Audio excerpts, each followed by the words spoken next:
So let's bring you our Gravitas exclusive. The fighting entered its sixth day today as Turkish television was airing footage of an Armenian drone being shot down. Armenia's president, Dr. Armen Sarkisyan, sat down for an interview with WION. In a clear message to the international community, President Sarkisyan blamed Turkey for triggering the conflict. He said Turkey joined the war to bully Europe and to hold it hostage. Here's an excerpt from that interview.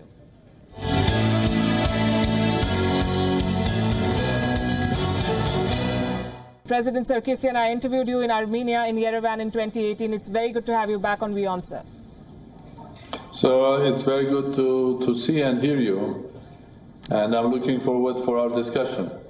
Yes, it's been almost a week. The hostilities are not ending. Are Armenia and Azerbaijan heading for an all-out war, according to you?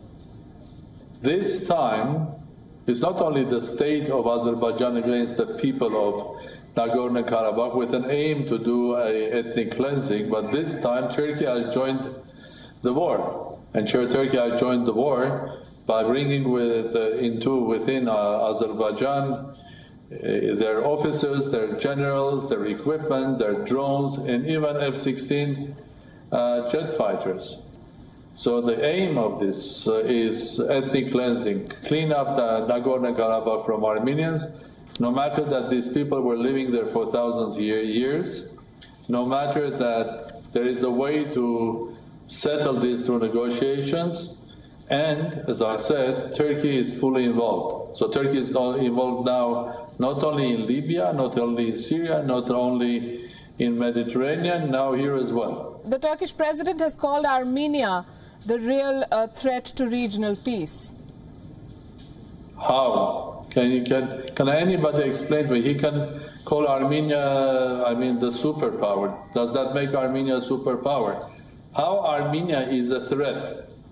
If he can explain logically where is the threat to the region, where Armenia doesn't have any problem with anyone in the region, because it has perfect relations with our neighbor Georgia, excellent relations with Russia, very good relations with Iran.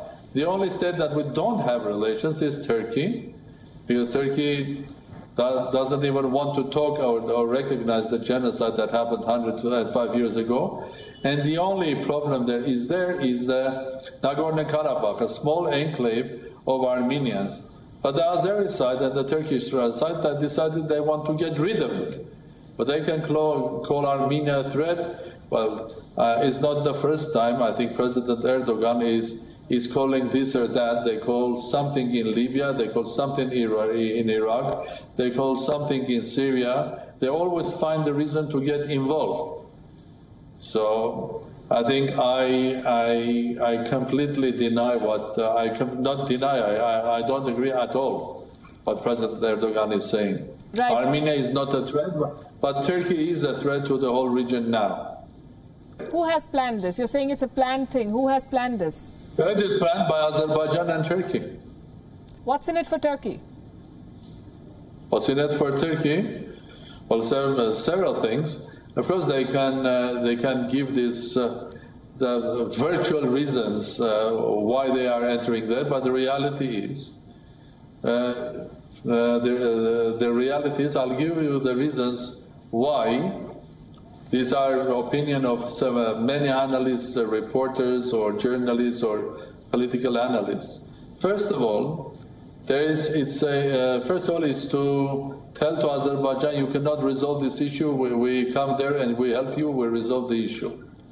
Secondly, to give a lesson to Armenians and saying, don't even mention what happened 105 years ago, because we are not going to recognize the genocide of Armenians, and if you don't behave well, you can see what will happen. So it's showing Armenians their might in order to frighten Armenia, Republic of Armenia. Third, I think they are now in Azerbaijan, and I have a question. Whenever the war will over, will they leave Azerbaijan or they will stay?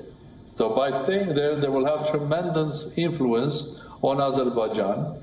And by saying, oh, there is an Armenian threat, So we have to stay here. In reality, they will control the pipelines, oil and gas pipelines, going from Azerbaijan to the west, to Europe. And it's not only Azeri oil and gas, but it's also from Caspian, from Central Asia. So Turkey that didn't have their oil, they were consumers of oil, they were clients to buy oil. Now they are going to be the ones that will control the oil that goes to Europe. And Europe will become a hostage in front of them. So what is the reason? Why on earth Turkey has gone into conflict with Greece and Cyprus? Why on earth they have what is their interest? What is their reason being in Libya? And so on. So I think that Armenia is not fighting anywhere, any of these countries. But Turkey is doing it. So for Turkey, indeed, this is also energy. This is control of Azerbaijan. It is also basically tomorrow they will start bullying Europe because they will control the energy pipelines and so on and so forth. So there is absolutely clear geopolitical gain that Turkey will have with this war. Azerbaijan's president Ilham Aliyev has said that his military would keep fighting until Armenian troops withdraw fully from Karabakh. Now, Armenian Prime Minister Nikol Pashinyan has also spoken, and I'm quoting from what he said. He said, it's not very appropriate to speak of negotiations at a time when intensive hostilities are on. To me, it sounds like a classic stalemate. Are both sides even interested in a resolution, sir? Well, what President Aliyev said is called classical ethnic cleansing.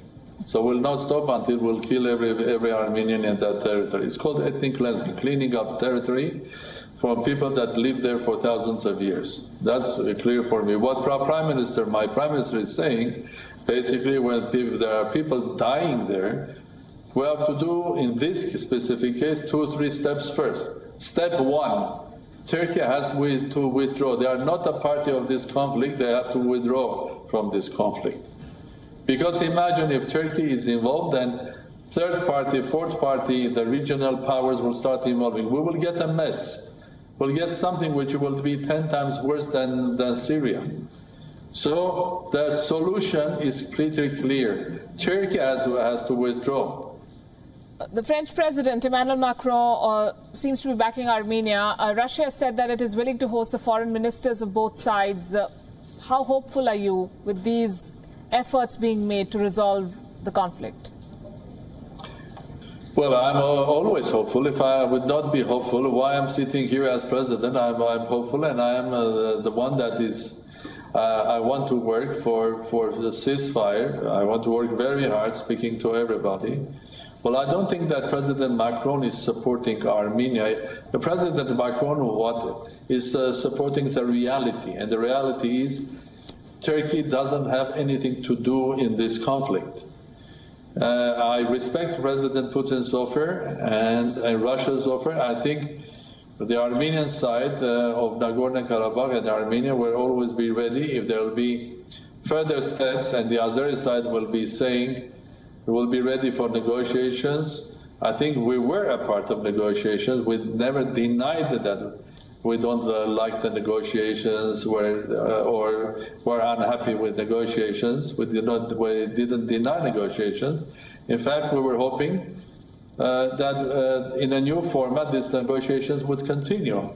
Negotiations are run from Armenian side, the Prime Minister of my government and the Foreign Minister. From Azeri side is their Foreign Minister and the President.